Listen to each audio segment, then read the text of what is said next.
출애굽기 19장 16절로 25절 말씀입니다. 16절 셋째 날 아침에 우레와 번개와 빽빽한 구름이 산 위에 있고 나팔 소리가 매우 크게 들리니 진중에 있는 모든 백성이 다 떨더라. 이 하나님께서 이 세상에 강림하실 때 초자연적인 현상이 있어요. 그 대표적인 것들이 우레와 번개와 빽빽한 구름, 그 다음에 불, 지진, 이런 것들이에요. 17절 모세가 하나님을 맞으려고 백성을 거느리고 진에서 나오매 그들이 산 기슭에 서 있는데 시내산의 연기가 자욱하니 여호와께서 불 가운데서 거기 강림하심이라. 그 연기가 옹기까마 연기같이 떠오르고 온 산이 크게 진동하며 나팔 소리가 점점 커질 때 모세가 말한즉 하나님이 음성으로 대답하시더라. 나팔 소리가 16절과 19절에 나오죠. 천지진동할 때 나팔 소리 날 때 예수 강림하신다, 이런 얘기 찬송가 가사에 있는 것처럼 이 나팔 소리가 이쪽에 뒤에 예수님께서도 그 재림하실 때 그 나팔 소리가 신약 성경에서도 얘기를 해요. 그때 여기 19절에 보면 하나님이 음성으로 대답하시더라. 이거 대단한 이야기죠. 하나님의 음성. 하나님이 음성으로 이렇게 모든 사람이 다 들을 수 있도록 대답하실 때 모세를 얼마나 높이시고 존귀하게 하시는지 우리는 여기서 알 수가 있어요. 신약 성경에서도 하나님이 음성으로 말씀하시는 게 있습니다. 마태복음 4장 17절 이 말씀이에요. 16절부터 봅니다.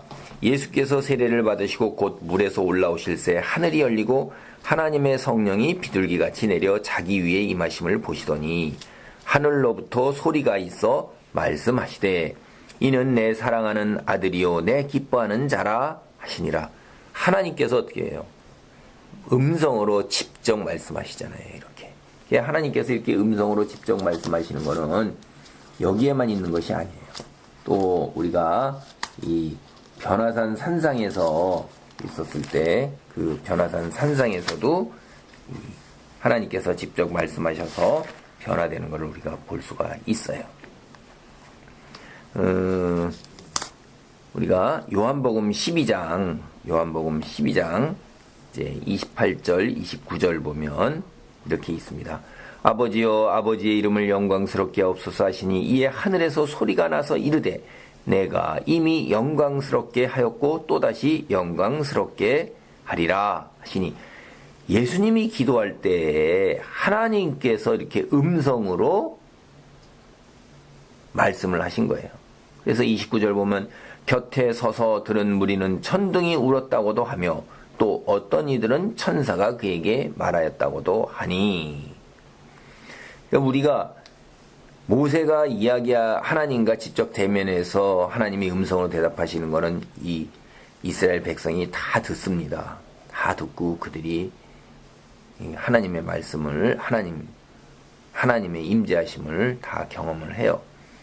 근데 여기 오늘 요한복음 12장에 예수님께서 기도하셨을 때 하늘에서 하나님이 말씀으로 하셨을 때 어떤 무리는 그것이 워낙 큰 소리라는 걸 우리가 알 수가 있어요. 그리고 그게 천둥 소리로 들리는 거예요.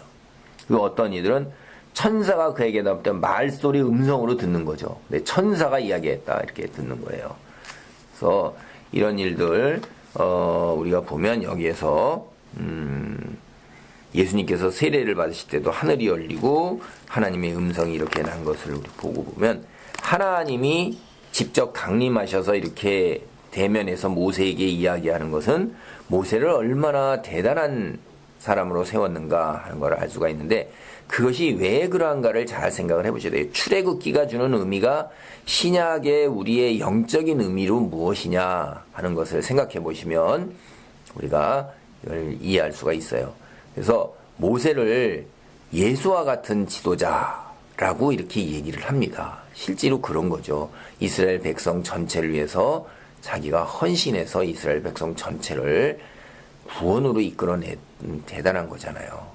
그리고 예수님이 우리 인류 전체를 위해서 자기가 헌신하심으로 인해서 희생하심으로 인해서 죄의 지배 아래에 있던 우리를 이렇게 하나님의 다스림 아래로 하느님이 다스리는 하늘나라로 이끌어낸 것입니다. 그래서 영적인 의미에서 이것이 모세를 갖다가 예수님과 같은 지도자다 이렇게 얘기를 하는데, 여기에서도 하나님께서도 그렇게 뒷배경으로 이렇게 모세를 세우시잖아요. 20절 여호와께서 시내산 곧 그 산 꼭대기에 강림하시고 모세를 그리로 부르시니 모세가 올라가매 여호와께서 모세에게 이르시되 내려가서 백성을 경고하라. 백성이 밀고 들어와 나 여호와께로 와서 보려고 하다가 많이 죽을까 하노라. 이 일반 사람들은 이런 거예요. 이 호기심에 그저 자기의 호기심을 충족하고 채우려고 그러는데 하나님이 구분하시고 정결케 하시고 거룩케 하시는 것들을 이거를 넘어서는 경우가 많아요. 우리가 이거 지나친 호기심이, 쓸데없는 호기심이 자신을 죽음으로 모를 수도 있어요. 때때로 사람들은, 어떤 사람들은 이런 얘기예요. 예수님 오시기 전에 그런 사람은 어떻게 구원받습니까? 조선시대 이순신 장군이나 세종대왕은 어떻게 구원받느냐? 그런 호기심을 갖는 것도 필요하겠지만은 그보다 더 중요한 일은 뭐냐면 내가 어떻게 구원받고 구원받은 내가 어떻게 살아야 하는가, 이 땅에서 하나님의 백성으로 그런 것을 더 성경을 연구해서 알고 또 이런 하나님의 말씀이 주는 의미와 내게 적용해서 내가 어떻게 하나님의 증인으로 살고 하나님의 영광을 위해 살까, 여기에 골몰 해야 되는 거지. 자기가 행할 일도 아닌 쓸데없는 호기심에 주제넘게 하나님이 하시는 일을 왜 네가 하나님의 자리에 올라서서 하려고 그러는 말이에요. 이런 것들이 쓸데없는 호기심이 참 많아요. 인간이 참 어리석은 거죠. 22절 또 여호와께 가까이 하는 제사장들에게 그 몸을 성결히 하게 하라. 나 여호와가 그들을 칠까 하노라. 제사장들은 어떻게 해야 돼요? 몸을 성결하게 해야 돼요. 그래서 14절 15절에 옷도 빨고 여인을 가까이 하지 아니하고 마음을 가다듬고 그러는 거예요. 여러분, 신약시대에 와서 누가 제사장이죠? 만인 제사장이라고, 우리 모든 믿는 모든 사람들이 다 제사장이에요. 하나님께 무릎 꿇고 기도할 때 여호와께 나아가는 겁니다. 어떻게 하셔야겠어요? 일상의 삶이 우리는 세상과 구별된 거룩한 자로, 빛을 발하는 자로 서 있어야 되는 거예요. 그렇지 않으면 우리 하나님께 하나님이